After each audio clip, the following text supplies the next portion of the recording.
Berlokasi di kebun vintage Bali, minggu kemarin para aktivis dan semua yang terlibat dalam proyek film dokumenter yang akan tayang 22 April serempak di bioskop di Bali ini mengadakan konferensi pers.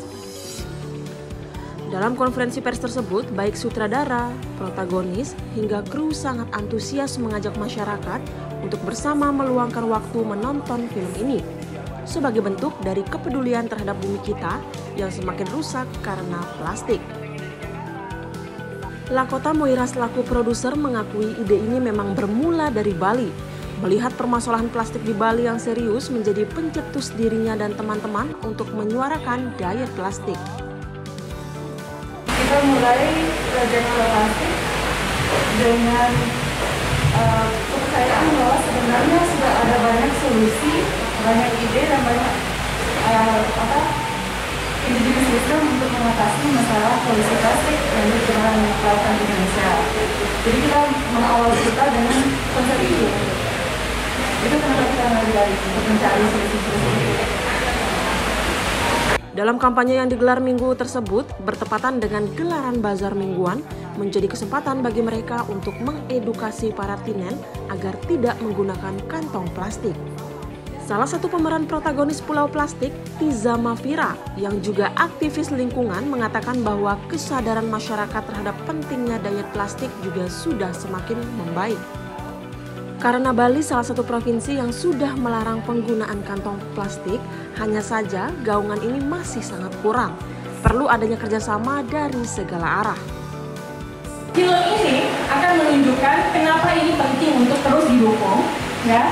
Dan mulai dari kedaruratan masalahnya sampai kepada bahwa masyarakat tuh sebenarnya sudah muak sekali dengan plastik sekali pakai. Muak tuh dalam arti kita bosan diberikan sedotan ketika kita nggak butuh sedotan, diberikan kresek ketika kita nggak minta kresek gitu. Dan kita siap untuk mendukung kebijakan yang mencegah plastik sekali pakai. Tidak hanya kresek, tapi juga banyak yang harus dilarang yang lain. Sedotan, ya, styrofoam, sachet, dan sebagainya. Dan itu tidak hanya merupakan aksi yang harus dilakukan oleh masyarakat, tetapi harus juga merupakan aksi yang muncul dalam kebijakan pemerintah dan aksi yang dilakukan oleh sektor usaha juga. Keterpanggilan mereka dalam menghentikan pengerusakan alam oleh plastik merupakan tantangan yang cukup besar, karena merubah habit atau kebiasaan manusia yang sudah menjamur dan berakar tidaklah mudah. Co-produser Pulau Plastik Andre Dananjaya mengakui sebuah konsistensi personal menjadi hal yang paling penting. Lalu seluruh peran yang berkomitmen dalam aksi ini perlu memberi ruang edukasi sebagai upaya melahirkan generasi penerus mereka yang peduli lingkungan. Sebetulnya ruang edukasi yang paling populer begitu ya, dewasa ini kan sebenarnya lewat sosial media. Jadi lini massa jejaring secara online lewat sosial media. Saya kira opini publik sudah mulai dibangun dari sana.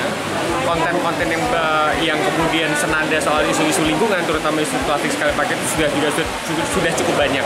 Sehingga sebetulnya sekarang alternatif bagaimana rekan-rekan muda milenial untuk mengakses informasi sudah sangat terbuka lebar. Hanya sekarang pemicu tantangan terbesarnya adalah kalian akan mulai kapan?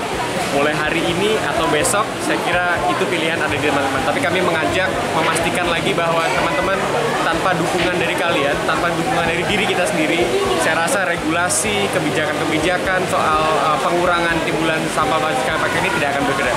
Sehingga perlu rasanya kolaborasi multi pihak kita sebagai individu, pemerintah harus regulasi dan produsen, industri yang kemudian harus mempertimbangkan ulang soal packaging mereka, soal bungkus mereka sehingga tidak lagi ada sampah plastik sekali pakai.